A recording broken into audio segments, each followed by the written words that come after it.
Okay, everyone, in this video, we're now going to learn the difference between the two different types of covalent bonds that can be formed. Again, remember, a covalent bond is a bond in which you have non-metals binding together, sharing one electron for one electron in order to fill their outer valence shells. So we're going to start with the first of the two types of covalent bonds, and it's called a polar covalent bond. All right, this is going to occur when the elements that are sharing electrons are going to share them unequally. Now, remember my analogy of a tug of war. All right, when we're discussing that some electrons on the far right-hand side, or some elements, I'm sorry, on the far right-hand side of the periodic table are going to be more electronegative, meaning they have a greater pull on electrons versus ones on the further as you go left on the periodic table. So you're going to have one element that is obviously larger binding with another element that is smaller, and the sharing of electrons will be unequal.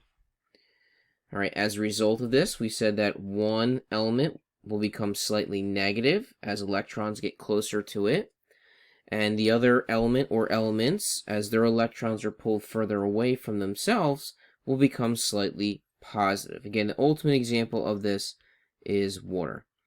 All right, and we're going to be discussing that as we move further into this week and into next week before our test. All right, water is a polar molecule. Now, how do I know it is a polar covalent bond? Well, first remember that all the elements that are in this particular molecule have to be nonmetals, period. Can't have any metals, then it wouldn't be a covalent bond. So just keep that in your head. But now, how do I know it is going to be polar? First, you are going to have different terminal atoms. Now, what does that mean? You're going to have a central atom, I'll just say A, all right, and then around it, you'll have different atoms. Now, let's say it's perhaps B, and then all of a sudden, I have a third atom right there that's completely different than the other two. That's what I mean by a different one. At least one of the atoms surrounding the central atom, which is A in this instance, is different. And then also, or you just have the second one. There is a lone pair of electrons that are exposed anywhere on the molecule. All right. If yes, then it is polar. So if you have either one or two, or both of those particular things that we're looking for, then it is a polar covalent bond. All right, let's look at it a little bit more closely. So again, we have water, H2O, you can see here. Now, if I drew oxygen, Lewis dot, it has 6 valence electrons. So 1, 2, 3, 4, 5, and 6. All right, it has 2 pairs of electrons that are exposed, and then what I'm going to do is the 2 hydrogens that only have 1 valence electron, you're going to fit them in here and here to create the Lewis dot structure for water. So let me do it over here on the right. So we have oxygen, and again 1, 2, 3, 4, 5, 6. If I change my ink color real fast, and let's just go red, I can put hydrogens in right here. Now, if I look at this molecule, all right, I have 2 of the same element, hydrogen, bound to the oxygen. All right, so I don't have necessarily different terminal elements. But what I do have is I have exposed pairs of electrons that meets the criteria for polar. Now remember what's happening. Oxygen is the bully. So the electrons, let's say this red one here from this hydrogen and this red one here from this hydrogen, they're getting pulled closer to the core of this stronger electronegative oxygen. Up here, remember you have 2, I just drew it on the top right, you have 2 exposed pairs of electrons I had circled here and here. All right, plus you have these electrons moving closer to oxygen. So you're going to get a slight negative charge up here on this oxygen, and each hydrogen, as it has its one lone electron pulled away from it, like this guy over here losing the chlorine, all right, they're going to get a slight positive charge, and that's the overall characteristic of a polar covalent bond. So in this instance, I don't have different terminal atoms. I have two hydrogens, but I do have exposed electron pairs. They're going to create this higher, slightly negative charge. Some more examples you can see here. Again, I have water on the left-hand side, showing you what that looks like. All right, these are where the hydrogens would be, where I have the slight positives. Here are those exposed pair of electrons, which are characteristic of polar bonds. So that would make that polar. Another example here would be NH3. If I were to draw quickly the Lewis dot for nitrogen, 1, 2, 3, 4, 5. I'm going to have one pair of electrons that's exposed, and then I would fit in my hydrogens here. I'll draw them as an empty circle so you can see those electrons are hydrogen. They're not different elements, so I don't have different terminal elements, but I do have a pair of exposed electrons, meaning that I'm going to get a slight negative up here, and then each hydrogen will be slightly positive. They're not ions, it's going to be that unequal sharing. But then for methane, CH4 on the right-hand side, again, what I'm going to have is I'm going to have one carbon. It has 4 valence electrons. Here's the Lewis dot structure for it. If I quickly again change my ink color, let's go back to blue. All right, I'm going to put then 4 hydrogens. Now they're all the same, so I don't have a different terminal atoms. Again, carbon will be the central atom here, the core atom. They're all paired up. Carbon has an octet and then around. If you go around and count all the electrons, each hydrogen has its 2 that it needs to be stable. And there are no exposed pairs of electrons from that central atom, like you have over here with ammonia. All right, here's that exposed pair of electrons. So this one is going to be what we call non-polar, and that's our second type of covalent bond we're going to learn about now quickly.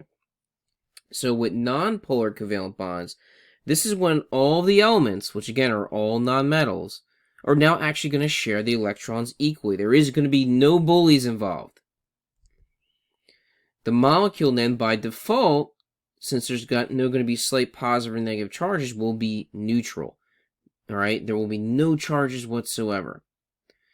So how can I tell if this is now a non-polar covalent bond? Again, we have to remember that we can only have non-metals bonding together. So first, one thing you can look for is, do you have just 2 of the same elements bound together? So H2, N2, O2, Cl2, F2, fluorine, which is the biggest, baddest bully of them all. If you have that, it will be nonpolar, because fluorine, even though we said it's the strongest or most electronegative element on the periodic table, it can't bully itself. It's like you try to pick a fight with yourself. You're going to go blow for blow. No one is sharing unequally. You're both just as strong. You're going to have a neutral charge as a result. Or we could see one of these two. Again, all terminal atoms are the same. So if we have a central, let's say carbon, that means every single element that's around it will be the same. So again, let's pretend it's a whole bunch of hydrogens like this. And, or we see this. There are no exposed pairs of electrons on the central atom. All right, remember ammonia had an exposed pair of electrons. Now, again, we'll have something like methane where we will have nothing that is exposed. All right, so for example, here is chlorine. Chlorine has 7 valence electrons, 1, 2, 3, 4, 5, 6, 7. It's missing 1 here. So if I were to pair up 2 chlorines, I'll just do blue right here for this one. All right, so here's the pair that's being shared, all right, between the two chlorines. So now they each have an octet. But when you have two elements binding together, you don't really truly have a central carbon. So, or a central atom, I should say. So even though you see pairs of electrons that look like they're exposed, you don't have it when you have like a central one here. Let's say if I did NH3 again, where I'd have a pair of electrons exposed, and then I have 3 hydrogens around. You don't have that scenario here. So you have equal charges all around. You're going to have all slightly negatives. There's going to be no slightly positives. So overall, it's still going to be non-polar. That's the key that you got to remember there. It's only going to work out if you have a central atom. Now over on the right, if I had HCl, let's say that this is the electron from hydrogen. Well, I don't have a central atom here right now, right? But what I do have is I have one bully, chlorine, that is paired up with a weakling, who's someone who is way more electronegative, which is hydrogen. Hydrogen's electron is actually going to move a little closer to chlorine because it's so much bigger and it's more electronegative. It's on the right-hand side. So chlorine gets a slightly negative charge. Hydrogen gets a slightly positive. And this would be polar. All right, so that's the difference. All right, so let's do a final test. Let's figure out if the following are going to be polar or non-polar. If you're watching this video on your own, you can pause it right now to try to make a guess. Otherwise, I'm going to go through it right now and tell you what they should be. So if I start at the top, molecule A, which is H2, they're both the same. All right, so that is going to be a non-polar bond. If I go to the next, O2, we have 2 oxygens sharing together. Again, even though you see exposed pairs of electrons, there are no central atoms that these are around. So that doesn't matter then. So this would also be non-polar. Then we come back over to C. This is going to be ammonia. All right, well, I do have a pair of electrons. Even though these 3 hydrogens are all the same, I have an exposed pair, so this is going to be a polar molecule. And then I have, again, CH4. I have the same terminal or outside elements. There are no exposed pairs of electrons coming off the central atom like I did over here. So this is going to be nonpolar. If I go down to this one, all right, what do I have here? All right, well, I have the central carbon right here that is bound to 1 hydrogen, a 2nd hydrogen, and a 3rd hydrogen. But then what I have over on the right is a chlorine.